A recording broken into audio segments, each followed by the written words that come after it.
tous. Bonjour à tous. Aujourd'hui, je vais vous parler de l'importance des animaux sur l'éducation des enfants.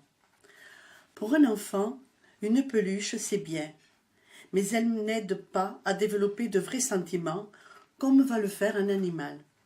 La fourrure, les poils ou les plumes sont douces et chaudes. Les enfants adorent les caresser, ce qui ravit le petit compagnon et crée entre les deux une alliance qui n'a pas de prix. L'animal doit être adopté jeune. Le mieux, c'est quand l'enfant a 1 an. Ainsi, ils grandissent ensemble, ce qui favorise la communication. Ils deviennent très vite des amis, sans rentrer en concurrence. Un bébé angoisse dès qu'il ne voit plus sa maman, mais si à ses pieds, il y a ce petit animal, il est rassuré. Même s'il ne parle pas, il va très rapidement savoir comment s'exprimer avec son animal, car il interprète sans peine ses jappements, ses attitudes, ses regards. L'animal pousse son petit maître à marcher plus vite pour mieux le suivre. L'enfant, en regardant vivre son compagnon, va découvrir par le toilettage les sorties quotidiennes et ses allées-venues vers sa litière, la propreté. Les animaux sont de merveilleux enseignants. L'enfant, peu docile, apprend l'obéissance, car avec son compagnon, ils doivent céder à l'autorité des parents. En grandissant, l'enfant raffermit son caractère. En imitant ses parents, il recherche l'obéissance de l'animal, qui devient son bébé. Il peut même, à cette période, désobéir à ses parents. C'est à eux de lui imposer les limites de ce qui est bon à faire ou pas, pour que l'affirmation du moi se fasse avec bonté et compassion envers son petit ami. Et c'est aussi un outil formidable pour éduquer l'enfant au respect dû aux parents et à tout être vivant. L'enfant à qui on confie un animal apprend très jeune les responsabilités, en saisissant qu'un être vivant n'est pas un jouet, que vivre ensemble avec les autres ou avec des animaux demande respect et entraide. Il est enseigné sur le plaisir de travailler au bien-être de son ami, donc des autres. À partir de 5 ans, l'enfant doit être mis en contribution pour tout ce qui est de nourrir, abreuver, soigner, brosser et même nettoyer la litière, si besoin il en est. Ainsi, il apprend à servir, à aimer et à vivre en communauté. Les animaux savent d'instinct ce que nous ressentons, et l'enfant va trouver avec son petit compagnon ce qu'est la véritable amitié, celle qui est de donner plus que de recevoir. Les animaux sont toujours disponibles. L'enfant peut lui confier ses peines, ses joies, ses rêves, et ne sera jamais désapprouvé. Surtout, vers 10 ans, l'enfant va moins se confier à ses parents, car il pense être trop grand. Et par contre, et pas encore à ses amis, car il n'est pas encore assez indépendant. Pendant cette période, son petit compagnon a beaucoup d'importance, car il est le confident, toujours disponible, qui va consoler ses peines et le remplir de câlins, sans le prendre pour un bébé. Si un enfant est timide et parle peu, il manque généralement de confiance en lui. Un petit compagnon, le mieux un chaton ou un chiot tout doux, de petite taille, une race calme, dont il a la charge, va l'aider à s'exprimer, à s'investir, donc à prendre conscience de ses capacités à agir. Pour aider un enfant turbulent à se calmer, un chiot de race costaud avec une épaisse fourrure fera l'affaire.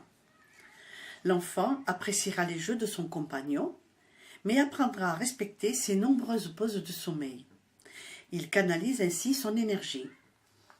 Le chat est aussi un bon copain, car s'il est joueur, il sait mieux que le chien se faire respecter et fuir si son petit maître se montre trop pressant ou trop manipulateur. De nos jours, il est fréquent que les parents travaillent. Plus de 2 millions d'enfants aujourd'hui n'ont personne à qui parler lorsqu'ils rentrent de l'école. Plus que jamais, ils ont besoin d'un compagnon familier pour s'épanouir, car ils ont une âme qui les attend et qui montre une grande joie à leur arrivée. L'enfant se sent absolument pas seul, et même ce moment peut être un vrai privilège, car il n'a pas à partager cette affection avec ses parents. L'animal est là pour lui tout seul. Si les parents travaillent et vivent en appartement, un chat, surtout une chatte prise très jeune, saura remplir de tendresse un enfant, car même si la race est indépendante, elle s'intéressera à lui. L'enfant apprend aussi le respect de l'autre en laissant son petit copain vivre les moments où il désire garder son indépendance. En grandissant, l'enfant sera moins possessif envers ses amis et ses amours. Dans un conflit familial, si les parents se disputent, l'enfant se réfugiera avec son animal dans son jardin secret et se mettra à l'écart du problème. Son cœur souffrira moins. Après un décès, certains sont choqués que l'on remplace celui qui n'est plus là par un animal. Ils se trompent. L'enfant sait faire la différence et n'oubliera pas celui qui est au ciel. Mais l'animal comblera le vide de l'absence. C'est une aide extraordinaire pour ce passage si douloureux. L'isolement d'un jeune ado face au monde des adultes rend sa recherche affective plus urgente et sa demande de reconnaissance plus délicate à contenter.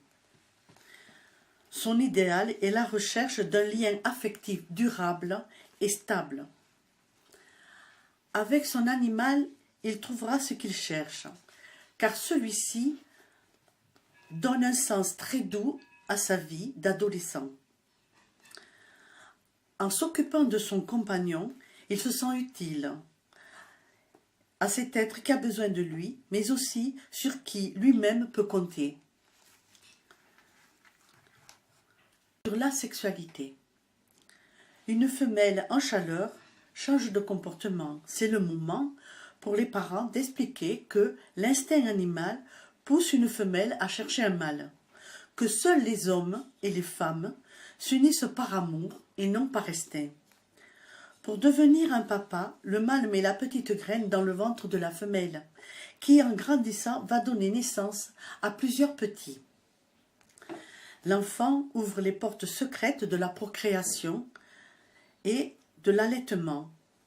Devant l'amour que donne la femelle à ses petits, il comprend l'amour parental avec une grande simplicité.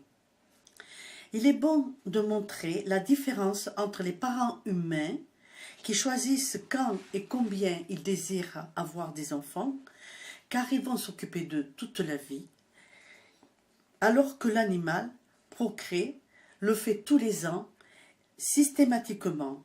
Une fois que les bébés sont autonomes, la maman va les laisser partir loin d'elle. Ainsi l'enfant comprend que l'on ne peut pas garder les portées.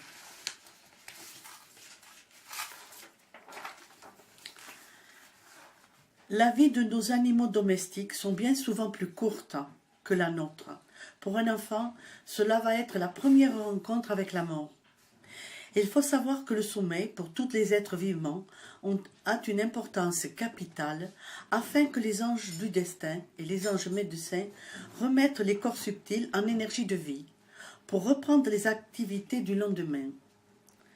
L'animal a besoin de plus de sommeil pour la simple et bonne raison que ces corps subtils sont jeunes et perdent plus d'énergie de vie toute la journée. C'est pourquoi, à part de rares exceptions, les animaux ont sur Terre une vie plus courte que la nôtre. Normalement, le départ de l'animal se fait vers les 10 ans de l'enfant, qui peut alors le comprendre et l'accepter. Aidons un enfant au départ de son ami. Les parents vont l'aider à chercher la boîte qui convient. Ensemble, ils déposent l'animal entouré d'un joli tissu. Celui-ci peut lui offrir quelque chose comme un petit jouet. Dites-lui que son ami va faire un grand et merveilleux voyage avec les anges des animaux. Consolez ses pleurs, mais dites-lui que ses larmes sont normales, que l'on pleure toujours sur le manque que laisse un être aimé. Au fond du jardin ou dans la campagne, on l'enterre. Plantez à l'endroit un rosier ou un arbre.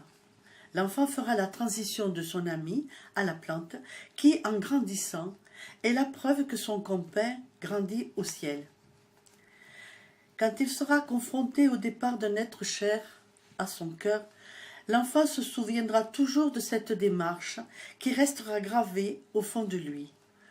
On n'hésitera pas à lui offrir un nouveau compagnon qui lui fera comprendre qu'après la mort, la vie continue.